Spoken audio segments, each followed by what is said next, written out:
Thank you so much for joining us today. I am joined by my colleague and friend, Kate Chase, who is the pre-K 3-4 teacher for a private school.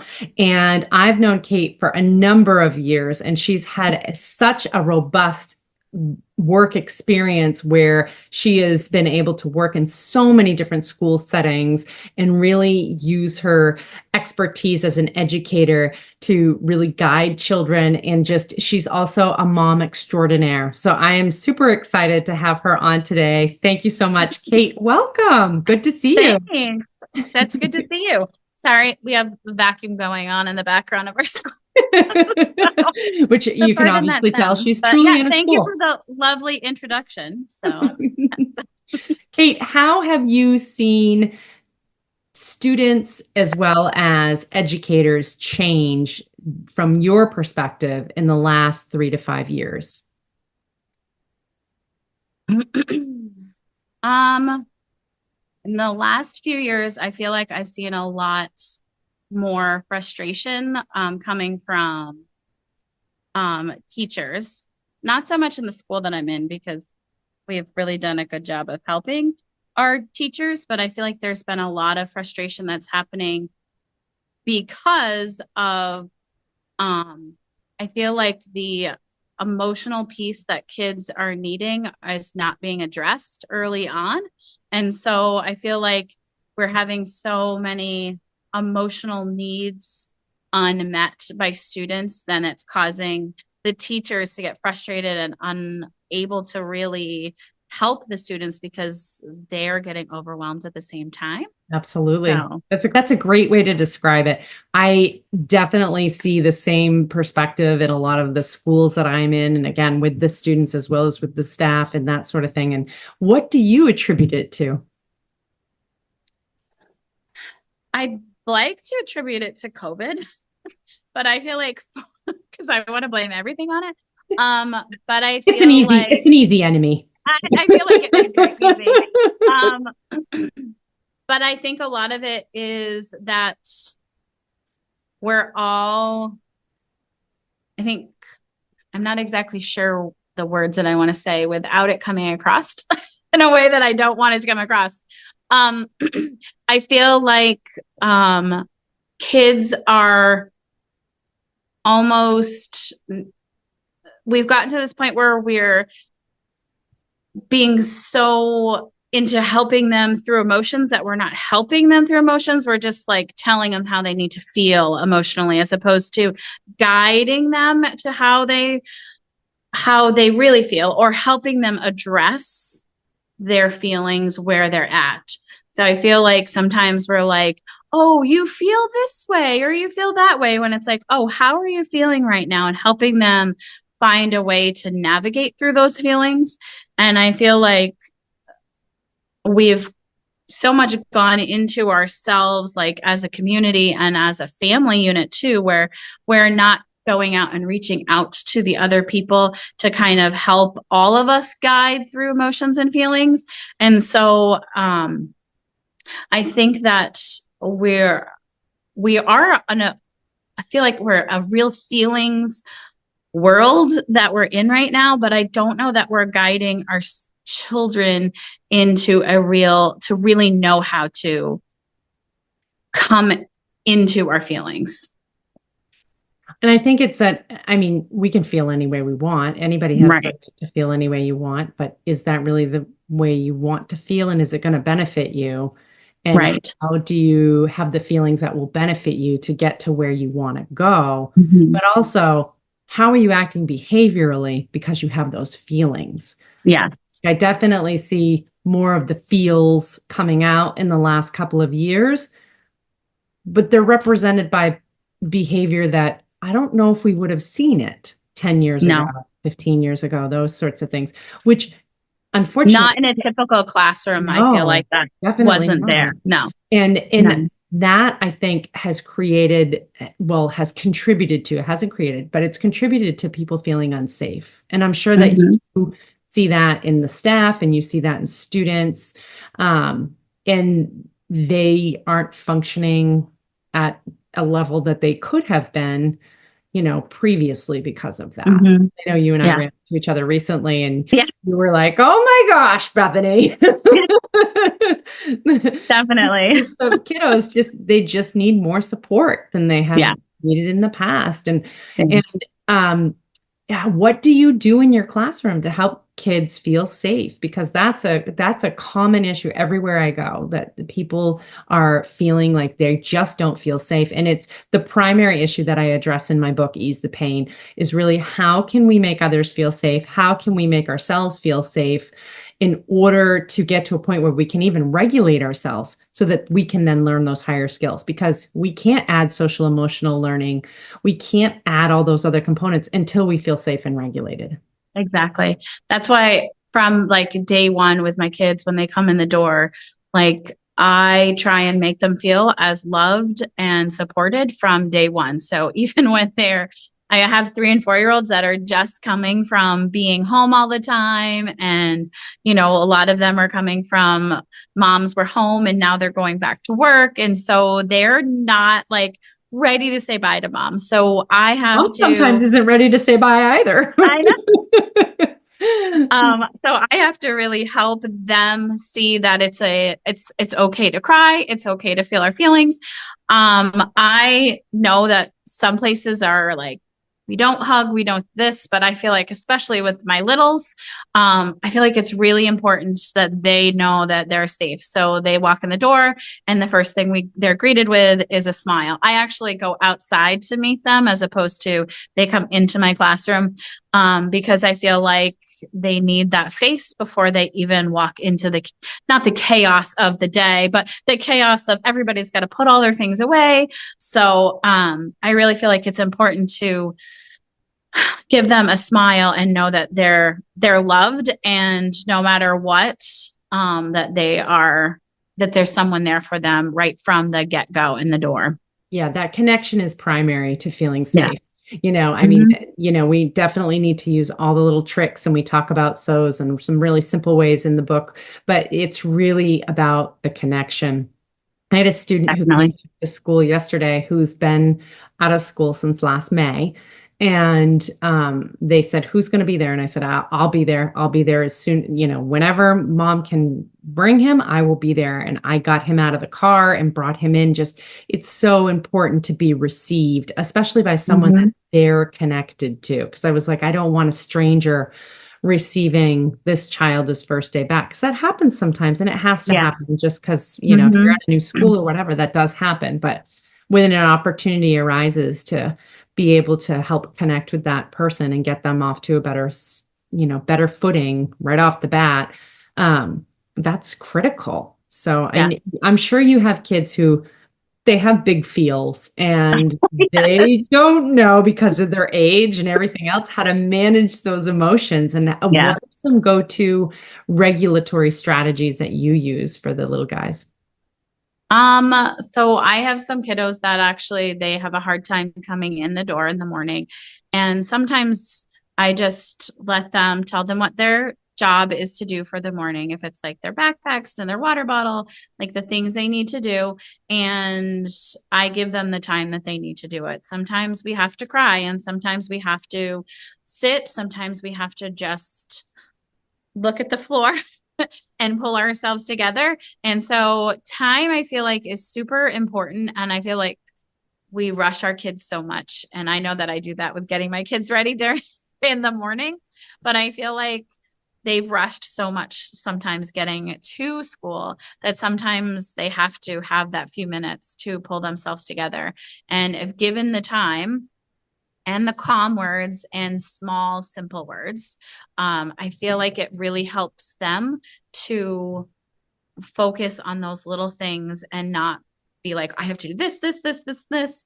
So just the small, simple words and time, I feel like, is the best thing in the morning for them. So yeah, and that's 100% true. And the reason why that works is because the subconscious sometimes needs time for a request to settle.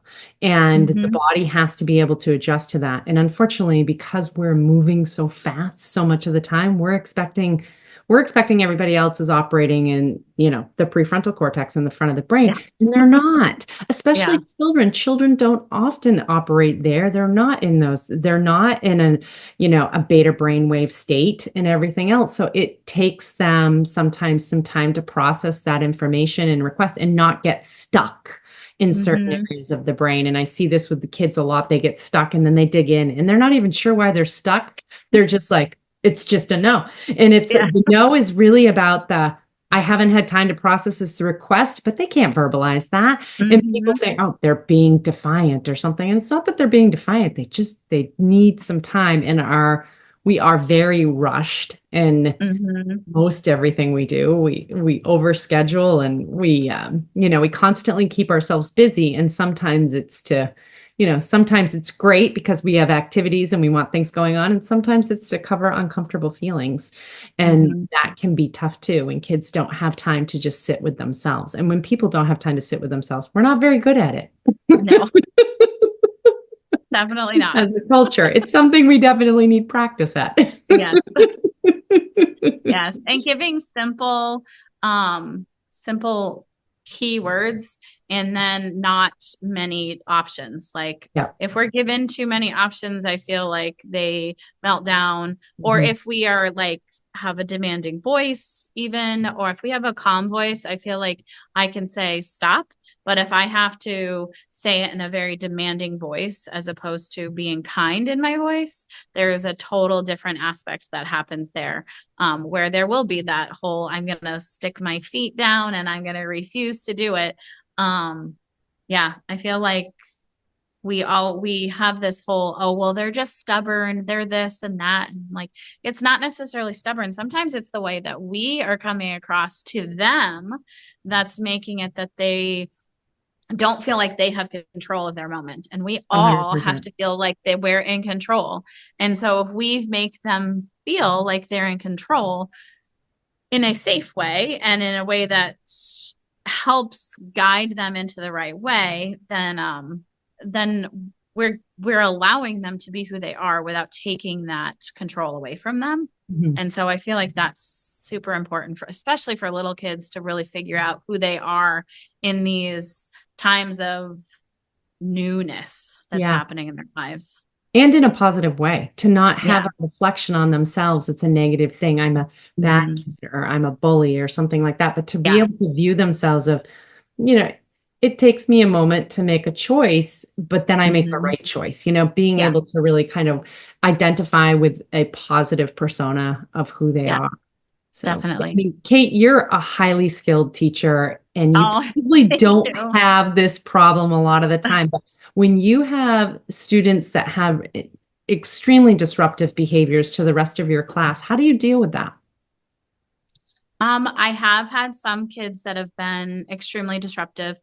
Um, in the preschool setting, I feel like it's a little bit different because their behaviors are not necessarily as, I guess you could say, dangerous as if you're older. But I've had some situations where either there's lots of screaming because they need to regulate themselves. I give them the time again to do it. If they need to sit near me to do that, as long as they're being safe, or they need to go sit in some other place to scream and cry. I've had students where it's like 45 minutes of screaming and crying, but they're being safe, and it's not a matter of nobody's there for them. Someone's there the whole time, but they have to just calm their bodies to be able to do that. And sometimes we can't do that unless they don't have all the other stimulus. So sometimes Right. taking them and having them sit. We've had times where we've had children that have really kind of been unsafe, where we'll then take all the rest of the kids and, oh, let's come play over here and do this over here, so that um, they have the space to be able to have all their feelings, but learn how to do it in a safe way, because we Yeah. don't want anybody to get hurt. But anybody that's angry has the option to be unsafe. But we have a very big You can feel all of the feelings that you need to feel. You can feel angry. Angry is a super important feeling that I feel like is not allowed to happen enough.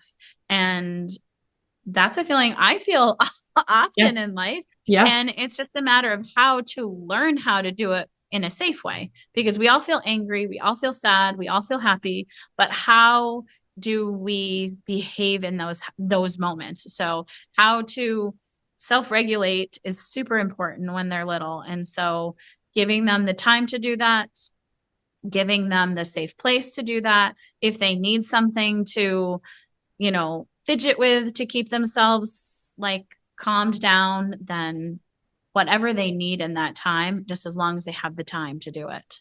Have you ever done caving with your students? I do this typically in pre-K and K and first and second grade classrooms where I build a little nook or I use a small cabinet, and it's just a safe place that they go especially if it's a student who gets dysregulated very, very easily, and they go into this safe place, and usually there's a blanket or a comfort item.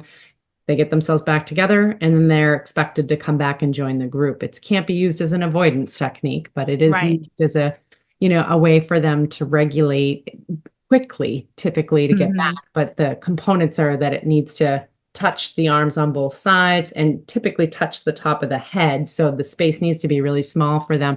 But I mean, it's a physiological reason why it calms them, because it activates that vagus nerve and helps to get them into the parasympathetic very quickly. And then they're expected to return. But, simple techniques like that, you're very talented. So I know your connection with kids can really pull them back out, but some people don't have that level of expertise. So utilizing other strategies like that can sometimes be helpful for them to get on track. We have this super cool thing, which I totally wish I could show you, but it would take so much time to get it together. But it's actually a mat that's like a flat mat, but you can bend it into, and it can become like zip it and it becomes a boat, but it closes up and it actually becomes a tent. And That's so awesome, it's yeah. like a full mat. So if someone is having like a really difficult time, thankfully we haven't had that in this classroom. Hopefully we don't have that in this classroom because we've built the relationship, and we find other strategies to help them. Thankfully, I'm allowed to hug them. So sometimes just that hug has really helped some students. Last year I had one student which was super tactile, and they would just be going and they were like, you know what, do you need a hug in this moment? And it was like night and day difference. You would just squeeze them and they would just all of the feels would come out. Yep. And so, like, bring me out a towel. Yes. And thankfully we can do that here, and they can have that safe place to be like, can I have a hug? And they can ask for a gentle hug. They can ask for like a squish hug if that's what they need. So that's nice. But yeah, the tent that we have, that's awesome. I'll have to send you the link, because you'll have to send me the info on that. So it's very amazing, and my students love it. So it's been really, really great. Yeah, that's very cool. Kate, is there anything else you'd like to share with our community? I think the most important thing is just keep yourself healthy 100%. emotionally, and make sure that you're connecting with your kiddos. I mean, you can connect with them from the time they're preschool up into, thankfully I get the joy to, we are a K through 12 school. So I get to actually interact with kids from preschool all the way up to 12th grade in different levels. And so I love that I get to connect with all of them. And so I feel like it's super important just connecting with them. If it's sitting down next to them and asking about their day and all those great things. And sometimes it's bringing a snack, because sometimes that's part of making them feel like they're safe, is knowing that their bellies are a little bit fed. So maybe bring some watermelon or whatever to an event that you're part of. And let me tell you, you can win some hearts with a little bit of fruit. So yeah. The connection is just key. It's key to making us all feel that. And I think We definitely could use more of it this past couple of years. I think it would be healthy for all of us. So, Kate, thank you Definitely. again. It was great to see you. I so It was appreciate good to you see you doing too. this with me, and so great to see you. And we will see you all soon.